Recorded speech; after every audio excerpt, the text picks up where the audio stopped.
Je dois vous présenter 27 siècles d'histoire en 20 minutes.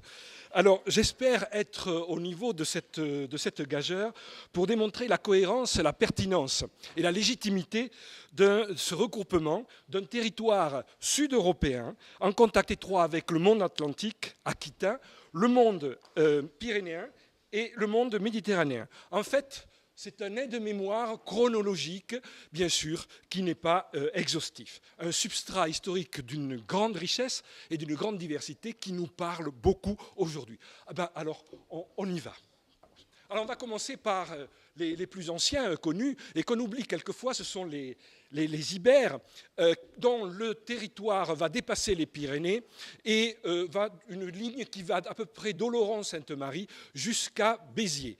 Il y a des noms de nos pays, de nos deux régions, qui sont liés à des fondations ibères, comme Oloron, comme Auch, qui s'appelait Illibéris, comme Lombès, comme Elne, etc. Et d'autres qui sont liés à la culture ibère, que vous connaissez certainement, aussi bien Pejmao qu'Ansérune et d'autres. Tout ce qui est ibère, normalement, vous pouvez le repérer avec un nom qui s'appelle Illy. Et Illy, ça veut dire ville. Donc, l'ancienne ville d'Auch s'appelait Illibéris, etc. Béziers également est un nom d'origine ibère. Alors, les Volsques. Les Volsques, donc, qui sont une peuplade celtique, qui vont occuper ce territoire que vous connaissez bien, puisque c'est à la fois les Volsques qui sont partagés entre deux, tribus, les Volsques tectosages et les Volsques arécomiques, c'est-à-dire entre Toulouse et Nîmes. Alors les Volsques qui viennent de Bavière, on va ouvrir toujours, les imaginaires sont larges et vont se déplacer donc à la fois vers la Turquie, vers l'Anatolie actuelle et vers nos régions. Vous savez que les peuples vivent d'imaginaire et que les Occitans, évidemment, vont bénéficier, hériter de cet imaginaire et notamment de ce qu'on appelle la fondation d'Ansir. Ce sont les Galates, donc des Volsques qui vont créer, soi-disant, Ankara. Strabon en parle dans son histoire et ça va devenir les peintres baroques toulousains, normalement, vont réutiliser et vont peindre ou dessiner cette fondation d'Ankara, la ville d'Ansir qui va devenir Ankara. Ensuite, la Narbonnaise première va reprendre évidemment ce territoire qui est entre, donc on ne voit pas très bien, c'est ça la Narbonnaise première, c'est-à-dire entre Garonne, plus ou moins, Rhône et les Pyrénées. Alors, les Visigoths. Les Visigoths qui sont des Scandinaves byzantinisés qui nous arrivent de la mer Noire sur Toulouse. Et Toulouse, à un moment donné, va être la capitale d'un royaume qui va de la Loire au Guadalquivir et au Rhône, et même un petit peu plus. Ensuite, on va passer à l'Andalous. Les troupes arabo-berbères vont dépasser les Pyrénées, vont prendre Narbonne en 719, plus ou moins, et c'est la ville de Toulouse qui est la porte d'Aquitaine qui va être convoitée. 721, tout le monde devrait savoir cette date. Celle de Poitiers, ce n'est que l'arrêt d'une razzia. La bataille de Toulouse, qui a été remportée par le duc d'Aquitaine, marque la fin de l'expansion territoriale arabo-berbère au nord des Pyrénées. Ce n'est pas du tout Poitiers. Imaginaire sarrasin. De nouveau l'imaginaire. Et il y a dans les Pyrénées, évidemment, qui est une zone de contact, il y a de l'imaginaire qu'on va garder à travers les légendes, les histoires jusqu'à nos jours, et notamment la ville de Lourdes, qui est liée à un imaginaire sarrasin. Aussi bien, tout à l'heure, j'ai entendu parler de Martre-Tolosane, où se passe chaque année ce qu'on appelle en Espagne une fête de moros y cristianos, une fête de moros et chrétiens. Betmal, bien sûr, qui est lié à ça, etc. Livia, Narbonne, etc. Là, il y a tout un travail à faire au niveau universitaire qui n'a pas été fait de regroupement de toutes ces histoires. On continue. Alors, la Novia del Moro, qu'aujourd'hui dont on parle beaucoup, c'est le mariage, à cette époque-là, donc, de 8e siècle, c'est le mariage de la fille du duc de Toulouse avec le gouverneur narbonnais musulman. Et donc, ça a défrayé la chronique en son temps, mais c'est une histoire que l'époque romantique va beaucoup reprendre et que nous avons oublié entre-temps, mais que tous les enfants devraient connaître. La ville de Toulouse a récemment, au mois de fin janvier, inauguré un espace de la petite enfance à rue Ernest Renan qui porte le nom de Lampagia, qui est la fille du duc de ce duc d'Aquitaine. Voilà. La Reconquiste, un personnage très important qui est commun aux deux régions, c'est Guillaume d'Orange, qui est Guillaume de Gélone notamment. Et ce Guillaume va reconquérir donc ce qu'on va appeler la Septimanie ou la Gothie sur les troupes arabo-berbères et va conquérir Barcelone vers l'an 800 à peu près. Il va devenir le premier comte de Toulouse. À partir de lui, il y a une dynastie qu'on ne connaît pas trop et qui est très intéressante, qui va jouer un rôle de talvaire, de zone intermédiaire entre le royaume franc et Al-Andalus. Ce sont tous ces personnages, Guillaume de Gélone, qui vont avoir maille à partir avec les Francs et qui vont quelquefois être assassinés. Le comté de Toulouse, on en a parlé tout à l'heure, c'est Raymond IV, le premier, qui l'établit. Et donc, vous voyez que ça va de la Garonne au Rhône. Et notamment, ça va plus loin, puisqu'il y a la conquête de la Syrie. Le nord de la Syrie, qui va s'appeler Sir al-Qoms en arabe, la Syrie du comte, et qu'une dynastie toulousaine va s'établir pendant un siècle et demi à Tripoli, au Liban. Vous avez ici le château qui s'appelle Saint-Gilles. On a signalé tout à l'heure que les comtes de Toulouse sont aussi de Saint-Gilles. Et en arabe, ça s'appelle Saint-Gilles. Il est toujours en place et c'est un centre culturel aujourd'hui. Les troubadours, là vous connaissez davantage, on appelle cette période la civilisation des troubadours, du XIIe pratiquement jusqu'au XVe siècle.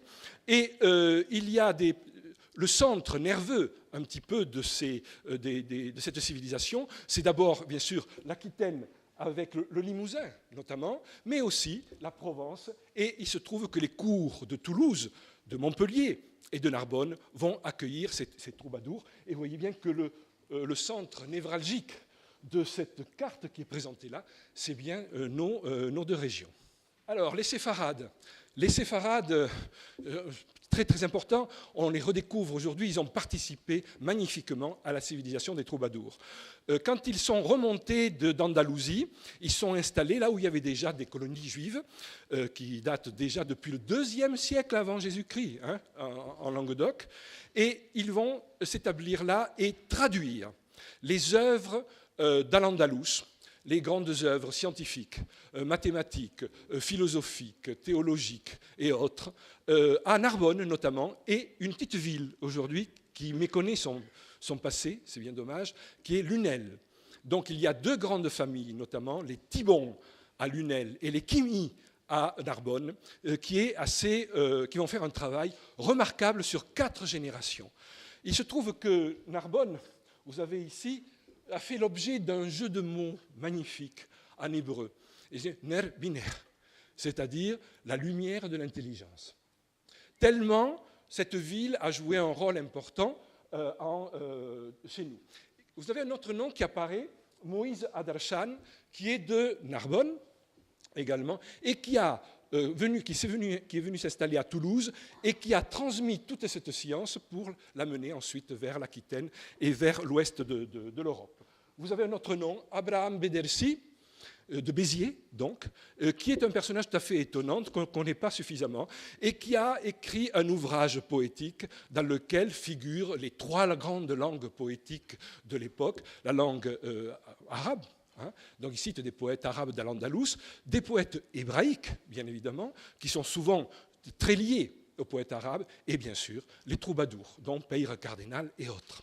Les Cathares, ça vous connaissez, mais cette carte pour vous montrer que toujours c'est beaucoup plus large que ce qu'on imagine, et que sur les implantations cathares, bien sûr, les plus importantes étant autour de l'Italie du Nord, autour de la Lombardie et du Piémont, et bien sûr ce qui nous concerne et qui concerne également la Catalogne. Là, il y a 2 images que vous connaissez, l'une en Languedoc-Roussillon et l'autre en Midi-Pyrénées, le château de l'Astour et le château de Montségur, qui sont des emblèmes, bien sûr, de cette période. Ensuite, XIIe siècle, civilisation des troubadours, arrive ce qu'on appelle l'art roman languedocien. Alors, c'est vrai que c'est autour, toujours, de voies, de circuits. La culture est faite de flux. Et donc là, on a une voie extraordinaire qui s'appelle la Via Tolosana, ou qu'on appelle la voie d'Arles également, et qui part donc d'Arles, mais qui passe surtout par Saint-Gilles-du-Gard, qui passe Toulouse, et qui sont liés très étroitement à cette civilisation des comtes de Toulouse. Et bien sûr, ça passe aussi par une petite localité qui s'appelle Saint-Guilhem-le-Désert. Et ce Guilhem-là, c'est celui dont je vous parlais tout à l'heure, qui est Guillaume d'Orange, qui est d'ailleurs revendiqué aujourd'hui par une famille régnante en Europe, qui est les Pays-Bas. Hein. Donc ce Guillaume est devenu célèbre. Son tombeau, normalement, il y avait un pèlerinage important à Saint-Guilhem-le-Désert. Et il a été le premier comte de Toulouse. La croisade, vous connaissez tout à l'heure on a parlé de ce royaume, plus ou moins, de cette entité transpyrénéenne. Et il se trouve que la croisade descendue par la vallée du Rhône va se diriger au cœur de ce système-là. Et simplement, il va y avoir notamment Béziers et Lavaur qui vont représenter des cités martyrs, puisque bien il s'agit d'actes de barbarie, et aujourd'hui ça nous parle beaucoup, qui ont été exercés à ce moment-là et transmis et diffusés jusqu'à nos jours. Ensuite, après l'annexion du comté de Toulouse, les mots occitans arrivent. Donc vous voyez, très tôt, quand même, vous avez en 1286 le mot déjà qui apparaît, patria occitana. En 1290, dans les actes royaux, pour signifier cette terre annexée, vous allez avoir ad partes linguae occitanae, repris en 1319 par l'inquisiteur. Donc vous voyez que ce mot est déjà inscrit très en amont. L'art gothique occitan. Aujourd'hui, on l'appelle art gothique occitan. On l'appelait l'art toulousain parce qu'il est né à Toulouse. Puis on l'appelait l'art languedocien. Puis on l'appelait l'art méridional. Mais méridional est un mot impropre. On ne peut pas employer, malgré tout, tout le temps. Même les intellectuels emploient le mot de midi pour l'époque médiévale. C'est un non-sens total. Les gens ne sont pas dans le midi, ils ne se disent pas du midi, le mot n'apparaît nulle part, si ce n'est qu'essentiellement au XIXe siècle, qui est la grande période de cette notion de midi, qui ne veut dire qu'une annexe par rapport à Paris. Donc il y a réduction intellectuelle qui n'est pas intéressante, et cet art né à Toulouse s'est diffusé dans tout l'espace méditerranéen. On ne le sait pas assez, donc les ouvrages sont écrits. Le Parlement de Toulouse, qui va être établi au XVe siècle, reprend cet espace qui nous concerne aujourd'hui, et jusqu'au Puy-en-Velay, donc entre Garonne et Rhône. Va suivre ensuite les États du Languedoc, donc avec un gouvernement, et une province qu'on va appeler réputée étrangère dans les textes. On a également, entre la Garonne et le Rhône, c'est pratiquement un peu l'équivalent, c'est très proche de la carte qu'on a vue auparavant. Il y a dans les États de Languedoc, à partir de 1702, 1702, il y a l'apparition d'un terme comissier occitanier, c'est-à-dire des assemblées qui se font, et donc on a ici la croix occitane avec le nom comissier occitanier. Donc l'Occitanie à ce moment-là, elle est conçu comme étant le pays du Languedoc, aussi bien le haut que le bas Languedoc. Il y a une citation de Diderot. Par contre, Diderot, dans son encyclopédie, va donner la définition de l'Occitanie pour tout l'ensemble des pays d'oc. Alors, vous voyez comment quelquefois, ça évolue. Il se trouve qu'il y a quelque chose de fondamental pour ces deux régions. A été écrit au début du XVIIIe siècle par Dom de Vic et Dom V7, une monumentale histoire du Languedoc qui encore aujourd'hui est la base de nos réflexions. Et ça a été écrit 16 volumes, ce qui n'est pas rien, au début du XVIIIe siècle, et qui a permis justement l'article aussi en même temps de l'encyclopédie. C'est une période importante, puisque quand il y a des États, il y a un gouvernement, il y a une cour. Et dans ce cours, donc, il y a besoin de création musicale. Donc, il y a des commandes. Et je ne sais pas si vous les connaissez, mais vous avez Guillaume Bousignac, qui est un grand musicien baroque, ainsi que Gilles. Donc, tous ces gens sont à la fois évoluent entre Avignon, Aix-en-Provence, Carcassonne, c'est des maîtrises de cour, Narbonne surtout, et Toulouse. L'art baroque qui se développe là, et Toulouse est une ville où se crée beaucoup d'art baroque. On ne le sait pas suffisamment, beaucoup de choses ont été détruites entre-temps. Et l'autre axe, c'est Avignon, qui a été cité papale, donc l'art baroque, qui est donc l'art chrétien par excellence de cette époque, se diffuse à partir de ces deux villes. Les arts baroques, des personnages donc évoluent de part et d'autre du Lauragais. Et donc on a Pierre Subléras, qui vient de Saint-Gilles, normalement, sur Toulouse, qui est un grand, qui va devenir à Rome quelqu'un de très, très important. Et puis Pierre Affre, qui est un grand sculpteur, dont il y a des exemples dans les églises toulousaines, notamment, et autour, Pierre Affre de Béziers, Toulouse. Tout ça circule dans les États du Languedoc. On continue. Grande création, on a parlé du canal du Midi, bien sûr, la personnalité de Riquet, et vous avez les deux statues, justement ici, celle de Béziers et celle de Toulouse, qui se répondent de part et d'autre du canal royal des deux mers. Le protestantisme, qui va jouer un rôle très important. Et il se trouve que, ici on ne le voit pas très bien, mais ce qu'on appelle la banane protestante, c'est-à-dire en gros qui va de la Suisse de Genève jusqu'à La Rochelle, bien, occupe notamment tout l'espace cévenol, bien sûr, mais aussi à Midi-Pyrénées, tout l'espace qui suit les Cévennes, c'est-à-dire la région de Mazamet, Castres, Puylaurens, Montauban, hein, et la région, et surtout l'Ariège et le Béarn, et bien sûr la vallée de la Garonne. Hein, donc c'est quelque chose qui est fondamental aussi pour l'histoire de l'Occitanie. Jean Jaurès, bien sûr, qui va s'intéresser à la culture occitane, hein, il va dire notamment qu'il est important que le languedocien et le provençal, c'est-à-dire la Languedoc, soient étudiés dans les écoles parce qu'au-delà de la rive un peu ensablé, il parlait des cordons littoraux du Languedoc, il faut voir toute l'ouverture de l'horizon. C'est ce qui est en train ce que nous sommes en train de vivre aujourd'hui. Frédéric Mistral, bien sûr, il y a des écoles languedociennes, là aussi, on est dans le dispositif central entre Montpellier et Toulouse, où il y a des revues, et c'est à partir de Toulouse et Montpellier que va naître l'occitanisme moderne. On a des personnalités importantes, et le Lauragais va jouer, qui est à la fois sur Languedoc-Midi-Pyrénées, qui est une zone de passage, hein, toujours, va jouer un rôle considérable avec des gens comme Prosper Estieux, Fourès, et puis Antonin Perbosque, bien sûr, hein, donc de Quercy, et il y a Louis-Xavier de Ricard, qui est un personnage haut en couleur, et qui va répandre jusqu'à l'Amérique latine ces notions de cet occitanisme moderne.